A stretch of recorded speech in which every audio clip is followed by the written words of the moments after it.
pork loin and pork chops and cutting them up in bite-sized pieces, putting them on toothpicks. And you talk about consumers and the activism that goes on in the grilling and the pork and the food industry. It's really amazing to see in a city like that the enthusiasm of people coming out and the different ethnicities that come out there and ask us about pork.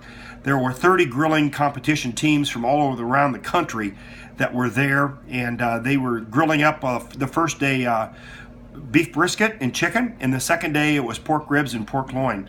And it was an actual competition, and all your name brand barbecue sauces companies were there with their grilling teams competitions, and the food vendors, the meat companies, they all have their grilling teams that represent their industry. And so, right there in the U.S. Capitol and the activity that was going on in preparation for the 4th of July celebration, the mall area of the U.S. Capitol has had tremendous amount of renovations going on. It's been 3 years since I've been out there with another legislative group.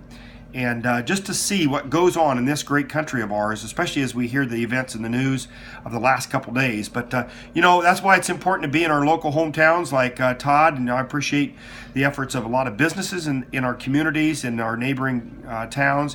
Mike, your show that highlights not just the Coney Island today where we are at, but highlights a lot of good things that go on that we can all be proud of and participate in here in our own communities. And I feel real fortunate that we'll be able to see the different perspectives on that, and even from the craft brewing aspect that Nate's involved with downtown.